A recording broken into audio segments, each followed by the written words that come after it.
Tout l'heure nous disions que nous devions pardonner pleinement nos frères. Pierre a demandé au Seigneur, Seigneur, si mon frère pêche contre moi, combien de fois dois-je lui pardonner? Jusqu'à 7 fois. Est-ce suffisant? Le Seigneur a dit, ce n'est pas suffisant. Mais juste 70 fois 7 fois, lorsque le frère Eschbert expliquait cela. Il a dit, parce que, nous les frères et sœurs, devenant frères et sœurs, devenant enfants croyants du Seigneur, sommes extrêmement précieux aux yeux du précleste. Si nous ne pardonnons pas notre frère, si nous ne pardonnons pas notre sœur, cela revient ne pas pardonner aux enfants de Dieu.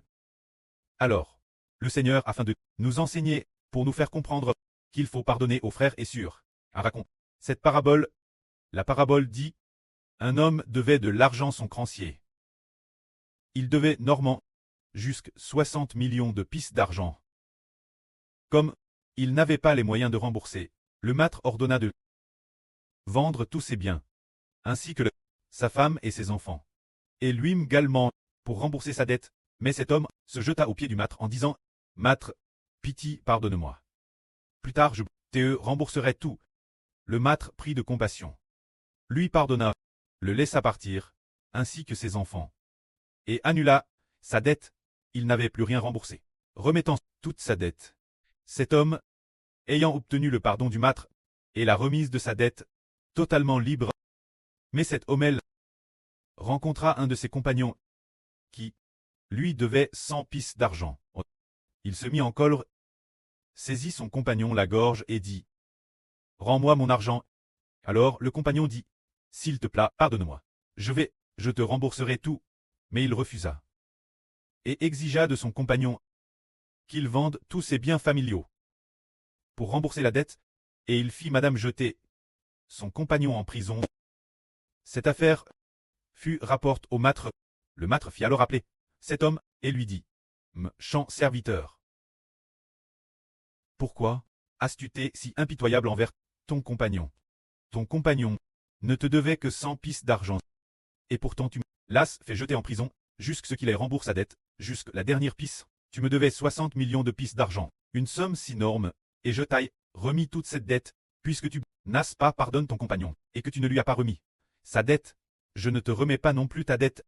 Alors, le maître dit, jetez-le en prison, et vendez tout ce qu'il a, pour rembourser la dette, jusqu'à ce qu'il ait tout remboursé. Alors, pour cet homme, il ne pourra jamais rembourser, parce que il devait 60 millions de pièces d'argent. Ce que le Seigneur a dit, cette parabole parle de cette situation.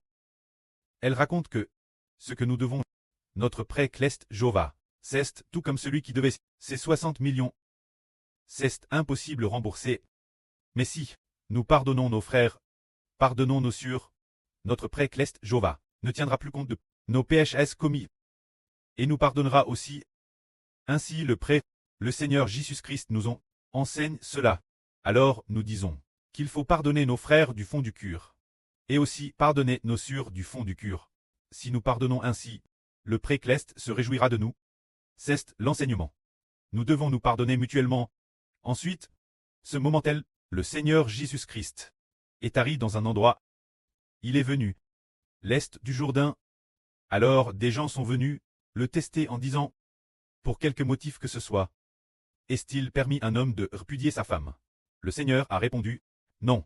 Mais ils ont dit, pourquoi donc Moïse a-t-il permis de répudier sa femme, et lors de la répudiation, d'écrire une lettre de divorce, pour pouvoir la répudier?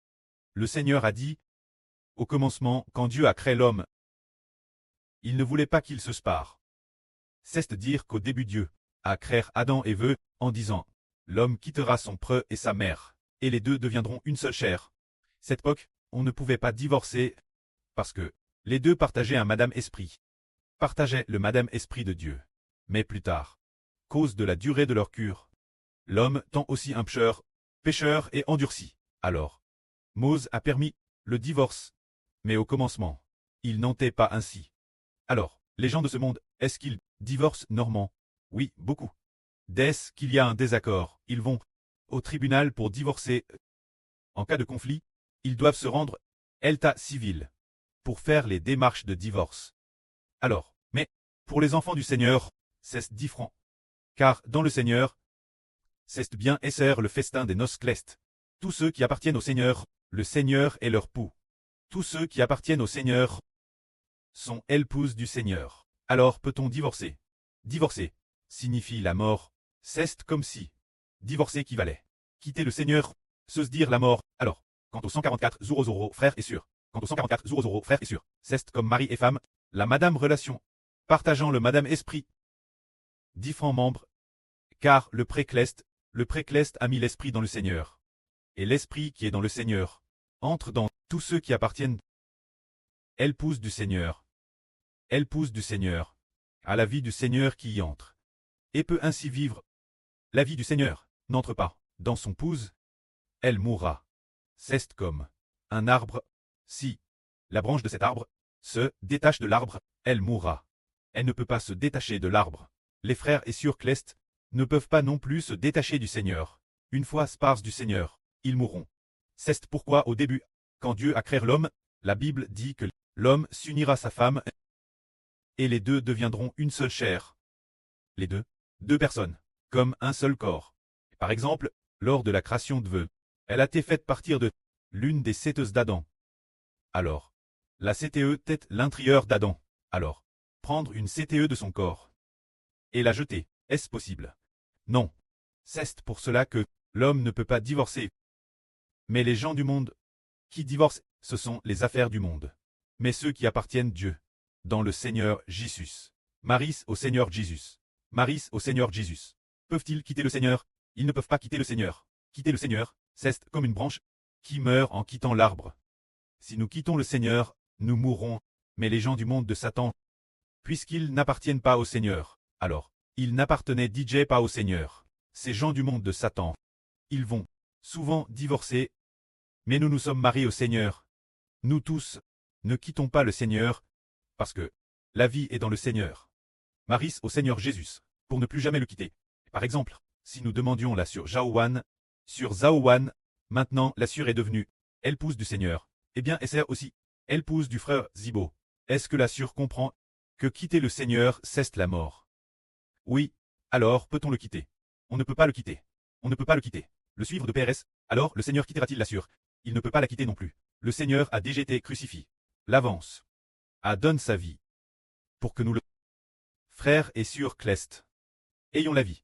Le Seigneur a déjà offert sa vie, alors nous ne pouvons pas non plus loin du Seigneur. S'éloigner du Seigneur revient abandonner la vie. C'est pourquoi ceux que Dieu a unis ne peuvent pas être séparés. C'est dire l'union de Dieu. Alors autrefois, Dieu a uni Adam.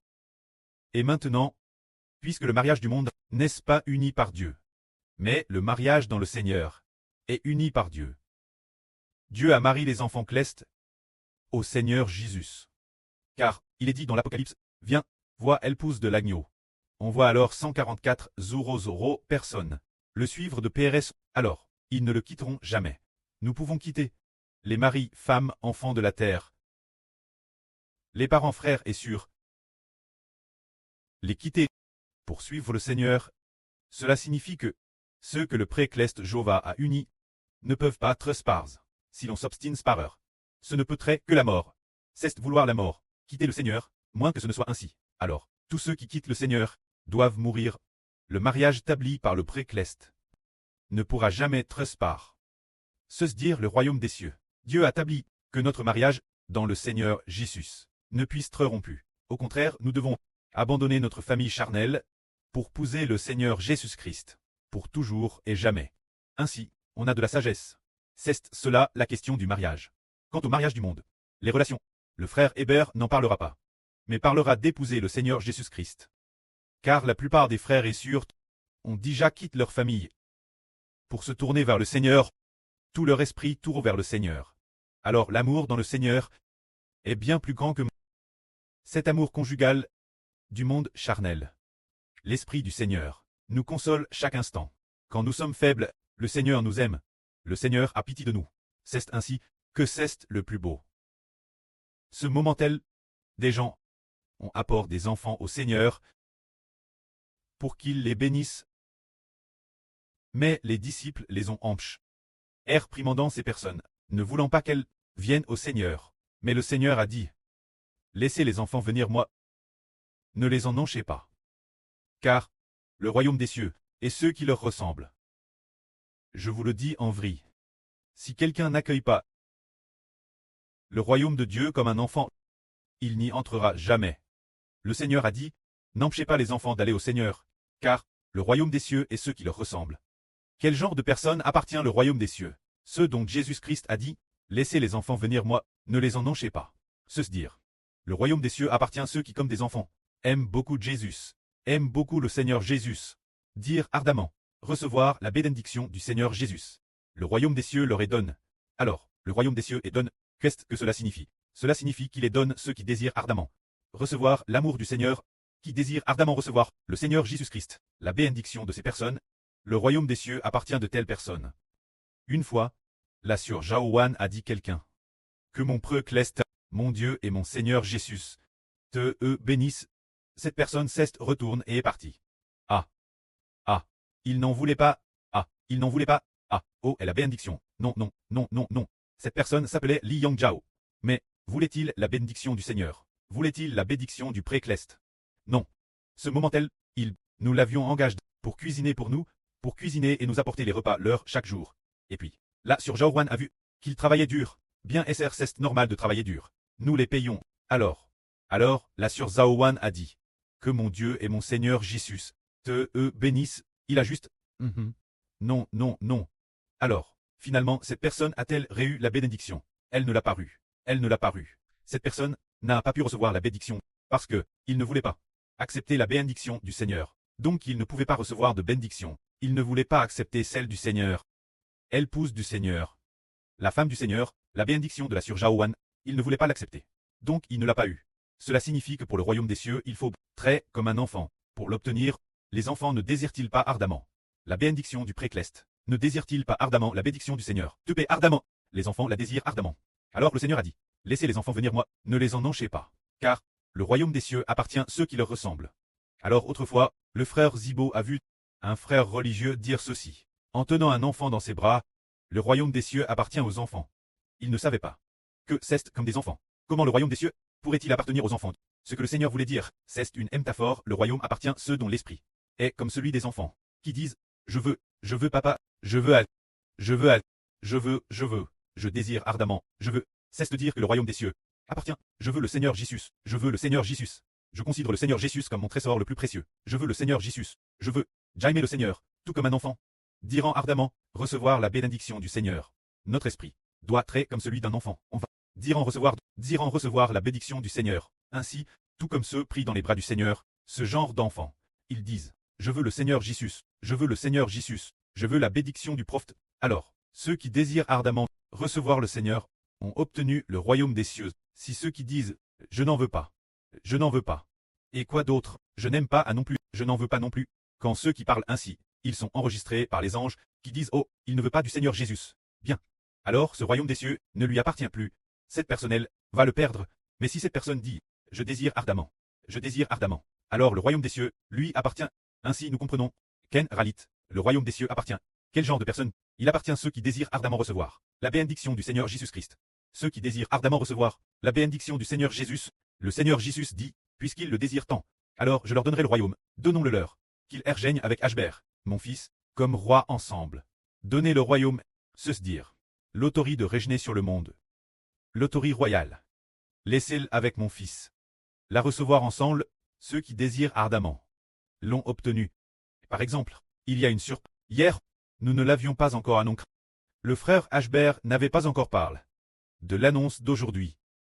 Alors, vers 15 h de l'après-midi, elle a envoyé un message là sur Jaowan. Elle désirait ardemment créer. Est-ce que le royaume des cieux appartient? Une telle sur... Oui, il appartient. Une telle sur... Ashbert a dit. Ah, comment a-t-elle su? Elle le désire tant. Plus tard, on a découvert. Waouh, cette sur désire tellement cela. Alors, en le désirant ardemment, en ayant ce désir, le royaume des cieux lui appartient. Mais pour ceux qui ne veulent pas du tout, qui ne sont pas disposés, je ne veux pas de la bénédiction de Jésus. Je n'en veux pas. Alors ils risquent de la perdre. Car une fois, pendant la période des baptêmes, il y avait une surprise lorsqu'elle s'est fait baptiser l'année dernière. Cette surprise semblait pourtant Thérèse bien, mais elle a dit, je n'ai que faire d'obtenir un tel statut. Je ne demande madame pas cela. Je ne demande pas des choses comme la lune. Je ne veux madame pas de titre. Toute noblesse, je n'en veux pas. Il me suffit d'être sauve. Et finalement, elle nous a quittés.